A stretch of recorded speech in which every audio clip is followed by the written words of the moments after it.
मेरा नाम जिज्ञासा वर्मा है। जिज्ञासा जी, कल आपके साथ मारपीट की घटना हुई, क्या कुछ घटना था थोड़ा जानकारी? भैया कल माहौल होने वाला था, हमारी दुआ प्रार्थना होने वाली थी। उसी तरह सूचना मिली कि बजरंग दल के लोगों ने अटैक किया है चर्च पे गए के।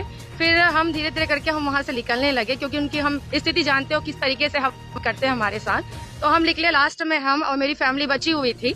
तो मैं अपनी फैमिली को कार के माध्यम से भेज दी। उसके पीछे हनुमान जी का स्टिकर लगा हुआ था।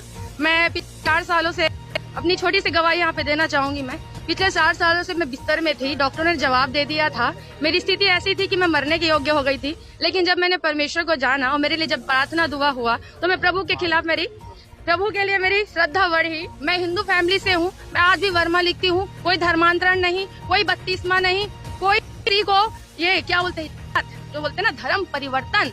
मेरा सिर्फ आत्मा बदला, मेरा जीवन बदला। मैंने कोई धर्म परिवर्तन नहीं किया, ना मेरे आत्मिक पिता ने ना उनके लोगों ने किसी को कभी फोर्स किया बत्तीसमा के लिए। मैं बहुत से चर्चेस में घूमी, बहुत से चर्चेस में गई, लेकिन आज तक किसी ने नहीं कहा कि तुम बत्तीसमा लो। हाँ, एक लगाया गया है कि ये लोग पैसा देके धर्मांतरण करवाते हैं। अगर तुम्हारी ये सोच है कि हिंदुओं को ईसाई बनाया जाता है, तो तुम भी पैसे देकर को हिंदू बनाओ ना। फिर हाँ बनाओ, फिर तुम्हारे पास भी अथॉरिटी। अगर तुम्हारी सोच है, घटना हुई, मेरे कार के पीछे की स्टिकर वो देखे, कार को ठोकने की कोशिश की, कार को मारने की कोशिश किया, वो जब के मैं अपनी फैमिली को जैसे जैसे भेजी। फिर मुझसे सवाल जवाब किया गया, जब तुम ये स्टिकर क्यों लगाई हनुमान जी का, तुम इसको निकाल के फेंक दो, ये कर दो, वो कर दो। बोले, मैंने कहा देखो भैया, ऐसा कुछ नहीं कि हम यहाँ आते तो मसीह बन गए हैं। मेरा जीवन बदला है। आज मेरे घर वाले लोग पूजा पाठ करते, मैं प्रभु को मानती हूँ, क्योंकि बचाने वाला मेरा जिंदा खुदा है।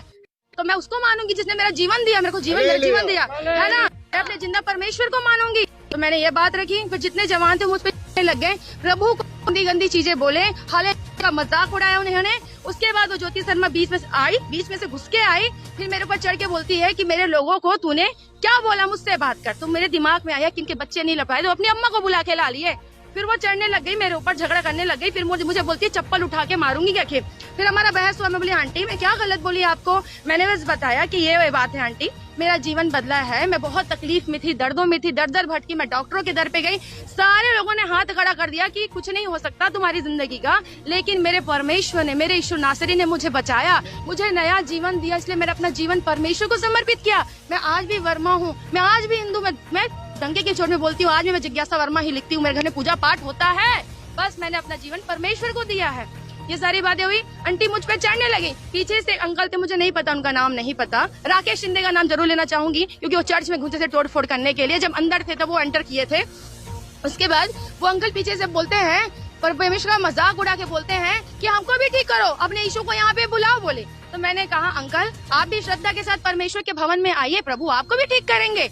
उसके बाद वो आंटी, जब मेरे को पुलिस प्रशासन के लिए एक चीज बोलना जरूर मैं चाहूंगी, क्योंकि वहाँ भी उस औरत को नहीं रोक रहे थे वो लोग, उस जवान लड़कों को नहीं रोक रहे थे जो मुझ पे चढ़े जा रहे थे।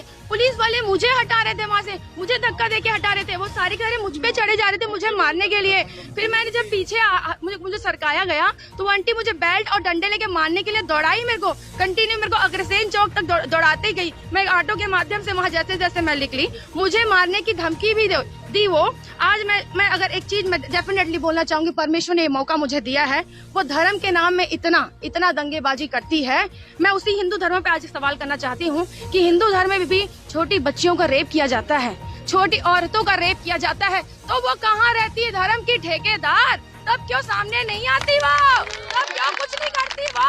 लेकिन हाँ, जहाँ पता चला यहाँ परमेश्वर का आराधना हो रहा है, पहुँच जाएगी मारने पीटने। मुझे एक चीज पूछना है पुलिस प्रशासन से और सरकार से भी, भूपेश काका से पूछना है, काका इसलिए सरकार बनाए थे आपको हम, हाँ, कि कोई आप कुछ भी नहीं भाई, बस मस्जिदों पे सताओ। और बस ये झूठा आरोप लगाया जा रहा है कि ये धर्मांतरण करवाते हैं, पैसा देके धर्मांतरण करवाते हैं। पहले सच्चाई पता करिए, चर्च आइए, बैठे वचन सुनिए तो पता चलेगा आपको सच्चाई, है ना। उसके बाद वो आंटी घंटी में मेरे पीछे लगी थी। उसके बाकी चिल्ला चपाटी ये भी बोलने लगे मुझे कि ये वो लीडर है, उसको मारो। मुझे एक चीज समझ नहीं आया, वहाँ पे मेरी क्या गलती थी, मैं क्या गलत काम की, या चर्च में कौन सा गलत काम या गुनाह हो रहा था वहाँ पे। मैंने तो बस प्रभु को माना, जीवन दिया, जिसने मुझे बचाया उसको मैंने माना। मैंने क्या गलत किया? क्यों सरकार खुद कुछ नहीं करती है ऐसे लोगों के खिलाफ। विशेषकर ज्योति शर्मा के लिए बोलना चाहूंगी, उस औरत को पुलिस आंट की तरह क्यों छोड़ दिया गया है। मैं ज्योति वर्मा से सवाल करना चाहूंगी, उस औरत को पुलिस आंट की तरह क्यों छोड़ दिया गया है कि जहाँ भी जाती है सर घुसा के आ जाती है, डंडा उठा के मारेगी, बेल्ट उठा के मारेगी, गंदी गंदी गालियां देंगी और सर्वप्रथम पहले बोलते हैं ना आज सुबह